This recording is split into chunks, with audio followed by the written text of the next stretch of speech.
ہم یہ سمجھتے ہیں کہ کسی ولی اللہ کے پاس جائیں یا کسی کثرت، زندہ کو تو ولی ماننا بڑا مشکل کام ہے، ہم زندوں کو تو نہیں مانتے، ان پر تو عیب نکالتے رہتے ہیں۔ جو دنیا سے رخصت ہو چکے ہیں، کسی کے پاس سلوک کے منازل ہیں یا نہیں، جس کی شہرت ہو گئی، قبر بن گئی، ہم طواف کرتے رہتے ہیں کہ سب کچھ ان کے اختیار میں ہے۔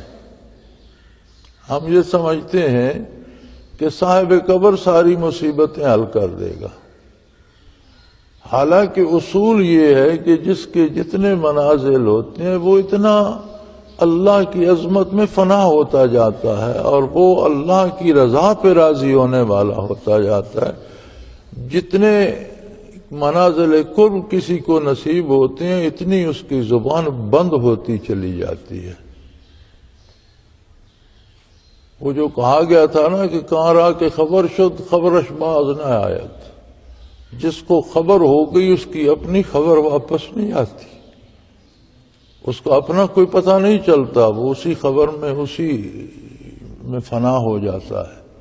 تو جتنا کوئی اللہ کے قریب ہوتا ہے، قرب الہی کا کمال یہی ہے کہ اسے معرفت الہی جتنی نصیب ہوتی ہے، اتنا وہ اللہ کی رضا میں فنا ہوتا جاتا ہے، اتنا وہ اللہ کی رضا پہ راضی ہوتا جاتا ہے، اتنا وہ اپنے آپ کو کچھ نہیں سمجھتا اور سب کچھ اللہ کو سمجھنا شروع کر دیتا ہے۔ کسی نیک مقام پر اللہ سے دعا کرنا بہت افضل ہے۔ اب سڑک پر دعا کرنا اور سڑک سے مسجد میں چلے آئیں تو یہاں دعا کرنا یقیناً فرق ہے۔ مسجد مبارک جگہ ہے، اللہ کا گھر ہے، تو باہر دعا کرنے کی بجائے مسجد میں کرنے میں فرق ہے۔ اسی طرح کسی نیک بندے کے مزار پہ بیٹھ کے اللہ سے دعا کرنا تو بہت مبارک بات ہے۔ کسی نیک کی صحبت میں، زندہ نیک کی صحبت میں بیٹھ کر دعا کرنا بھی باعث برکت ہے۔ کسی ولی اللہ کے مزار پہ، کسی نیک شخص کے مزار پہ اللہ سے دعا کرنا بہت اچھی بات ہے، لیکن دعا اللہ ہی سے ہوگی۔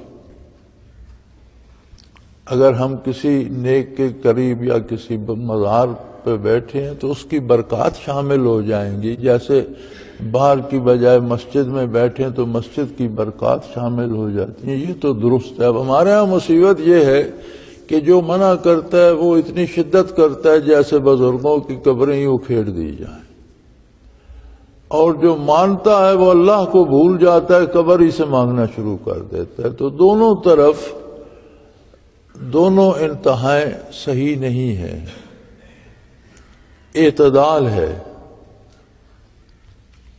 بزرگوں کے مزار پہ جانا، زیارت کرنا، عام قبرستان میں جانا، قبروں پہ فاتحہ پڑھنا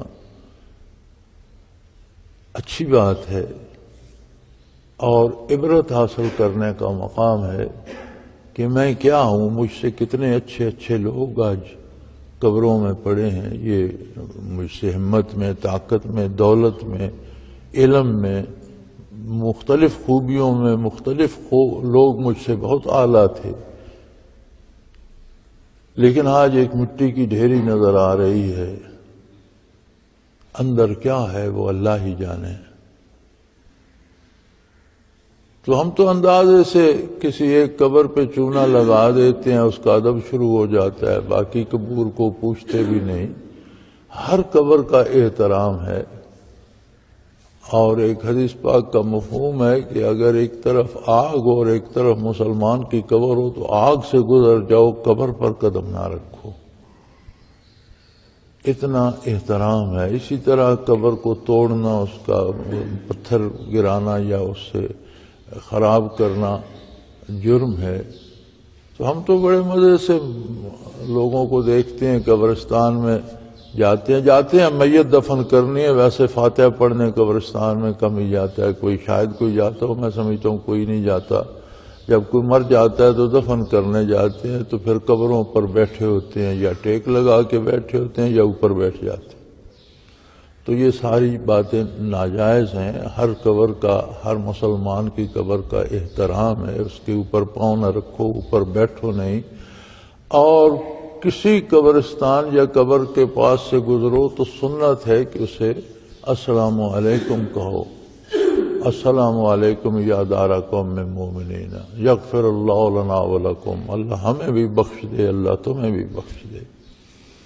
تو سلام کہنا اہل قبور کو سنت ہے حضور صلی اللہ علیہ وسلم کی، لیکن اس کا یہ مطلب نہیں کہ جو اللہ کے کام ہیں وہ ہم سمجھیں کہ اللہ کی جگہ یہ قبروں والے کر دیتے ہیں، یہ درست نہیں ہے۔